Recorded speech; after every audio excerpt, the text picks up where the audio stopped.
versículos 1, 2 e 3, Josué capítulo 1, versículo 1, 2 e 3. Você que encontrou, diga amém.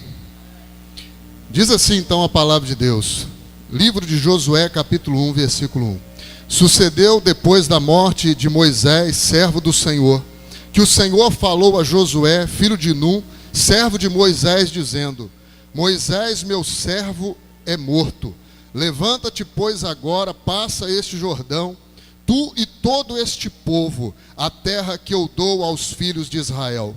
Todo lugar que pisar a planta do vosso pé, vô-lo tenho dado, como eu disse a Moisés. A igreja pode se assentar dizendo graças a Deus.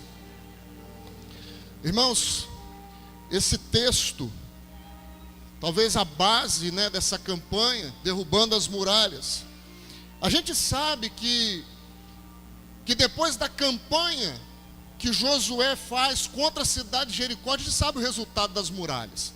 Todos nós que estamos aqui, até os nossos pequenos alunos da escola bíblica dominical, sabem que as muralhas caíram por terra.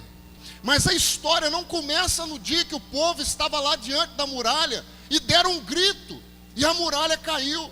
A história começa muito antes. A história começa ainda com o povo lá no Egito. Deus dizendo assim: eu vou tirar o meu povo que está na escravidão e levarei eles para uma terra que mana leite e mel. Mas desde aquele dia da promessa até esse momento, quando eles estavam prestes a entrar na terra que Deus havia prometido, se passaram 40 anos. Irmão, nesse versículo 1 que nós lemos, Deus fala com Josué. Se nós lermos todo o livro de Deuteronômio e os outros livros do Pentateuco, dos 5 primeiros livros, nós nunca vamos ver Deus falando a Josué. Deus sempre falava a Moisés. Josué andava à sombra de Moisés. O relacionamento de Josué com Deus, ele era e acontecia através de Moisés. Mas naquele dia Deus fala diretamente com Josué, dizendo: Moisés, meu servo, é morto. Imagine só, Josué andou 40 anos ao lado de Moisés. Josué viu o que Deus fez através da vida de Moisés, abrindo o mar vermelho. Viu Deus usando a Moisés para lançar um pequeno pedaço de madeira nas águas amargas de Mara e fazendo com que aquelas águas se tornassem potáveis. Josué viu Moisés tocando na rocha e fazendo com que ali saísse água para saciar a sede do povo. Tudo isso Josué viu Deus fazer através de Moisés. Mas naquele momento Deus estava dizendo: Moisés está morto. Agora o canal através do qual eu vou agir vai ser você. Irmãos, nós não podemos nos relacionar com Deus através da sombra de alguém. Há uma testificação muito grande que a pastora Silvia, quando dava abertura, ela disse: as pessoas são abençoadas através de outro. Na abertura do culto ela disse isso. Mas é importante nós termos um relacionamento pessoal com Deus. Deus estava dizendo: aquele que servia de contato entre você e eu não existe mais. O contato agora é entre eu e você. O contato agora é direto. Deus está chamando a cada um de nós para termos um relacionamento pessoal com Ele. Nós não podemos depender de outras pessoas para nos relacionarmos com Deus. Ele diz no versículo 2: levanta-te, pois, agora. Talvez Josué nem estivesse assentado. Talvez Josué não estivesse deitado. Talvez ele estivesse prostrado. Prostrado emocionalmente. Entristecido, abatido, pensando consigo mesmo: como é que nós vamos arrumar agora? O que é que nós vamos fazer? Moisés está morto. Deus está dizendo para você nessa tarde: preste atenção nessa palavra, uma pequena palavra que talvez possa fazer toda a diferença na sua vida. Levanta-te. Pare de ficar prostrado, abatido, desanimado. Sabe o que me chama a atenção? Que Josué no versículo 2 era alguém que estava prostrado, abatido.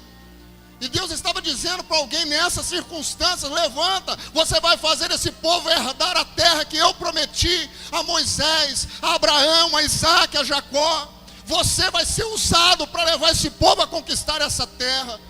E Josué estava abatido, e Deus estava falando com alguém nessas circunstâncias, porque Deus não vê o nosso estado agora, mas Ele já está olhando lá na frente. Deus não está olhando se nós estamos abatidos agora, mas Ele já está nos vendo de pé lá na frente, glorificando o nome dEle.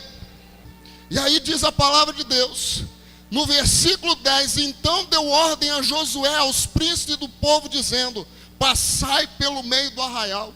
Nós vemos nos primeiros versículos desse capítulo um homem prostrado, um homem desanimado, abatido. E lá no versículo 10, Josué já estava de pé, dando ordem ao povo para se levantar, para começar a conquistar a terra de Canaã. O que fez com que esse homem que estava abatido, desanimado, se levantasse daquele estado de desânimo, quem sabe até mesmo de desespero? O que fez com que aquele homem assumisse a sua responsabilidade, se levantasse, se fizesse então estar animado, disposto, encorajado? Ele sabia que o que ele havia de conquistar era a cidade de Jericó, conforme tantas vezes nós ouvimos aqui, fortificada por uma muralha de aproximadamente 9 metros de altura, a altura da torre dessa igreja. Depois que você sair lá, você dê uma olhada, 9 metros de altura. Casas eram construídas sobre essa muralha com 6 metros de largura, carros de guerra passavam por cima dessa muralha. Josué sabia o tamanho do obstáculo, o que fez então com que aquele homem abatido do versículo 2 se colocasse de pé e falasse, não é comigo, eu vou em nome do Senhor resolver esse negócio. Deus não deu um grande exército, Deus não deu milhares e milhares de pessoas que viessem com estratégia de guerra para conquistar aquela cidade, mas o que Deus deu a Josué naquele dia, Deus também está te dando nessa tarde. E a mesma vitória que Josué recebeu diante da cidade de Jericó, Deus dará a vitória a você diante desta muralha. Eu vou dizer para você o que Deus deu a Josué naquele dia. Eu vou dizer que Deus deu a Josué a arma mais poderosa que um ser humano possa usar, mais poderosas do que todas as armas de guerra que nós possamos mencionar, mais poderoso do que todos os exércitos da terra. Deus deu a Josué a sua palavra. Deus deu a Josué a sua palavra, e a palavra de Deus não volta para ele vazia. Quando Deus abrir a sua boca, vai haver cura. Quando Deus abrir a sua boca, vai haver libertação. As portas serão abertas e as muralhas vão cair por terra no nome do Senhor. Aleluia!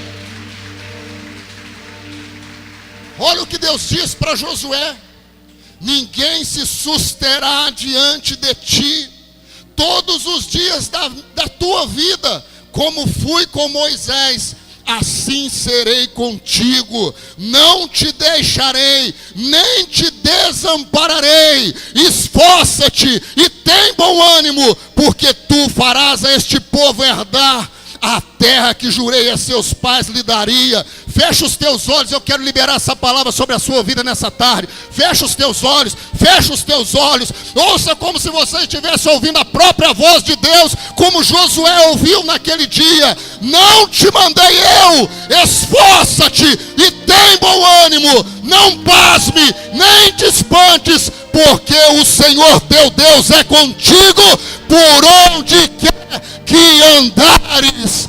Aleluia! Josué recebe a palavra. Ele sabia que ele ia enfrentar dificuldades, mas Deus disse: eu sou contigo. Olha para mim. Talvez você me pergunte, mas pastor, essa palavra foi dada a Josué há 3.000 anos atrás. O que é que essa palavra tem a ver comigo? Essa palavra é a mesma que Jesus Cristo, lá em Mateus capítulo 28, no finalzinho do livro de Mateus, ele disse assim: eis que estarei convosco todos os dias, até a consumação dos séculos. Eis que estarei convosco todos os dias, até a consumação dos séculos. Irmãos, são todos os dias. Não é só o dia de sol, não, é o dia da chuva, é o dia da tempestade, é quando tudo vai bem, mas é quando tudo vai mal também. Irmãos, nós só precisamos disso, nos agarrarmos na palavra do Senhor. Essa palavra é suficiente. Lá no livro do profeta Isaías, ele disse assim: o próprio Deus Nem só de pão viverá o homem, mas de toda palavra que procede da boca de Deus. Porque toda palavra que sai da boca do Senhor é igual a neve, é igual a chuva que cai do céu, rega a terra e dá semente ao que semeia e pão àquele que tem fome. Antes ela prosperará para aquilo em que foi enviada e não voltará para o Senhor vazia. Todas as vezes que Deus abrir a sua boca, irmão, o inferno vai estremecer, porque há poder na palavra dele.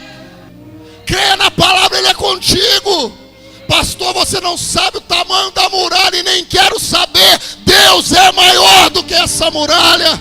Deus é maior do que esse problema. Deus é maior do que essa dificuldade. E Ele está dizendo para você nessa tarde que Ele é contigo. A palavra dele é digna de crédito. Passarão os céus e a terra, mas a palavra do Senhor não vai passar.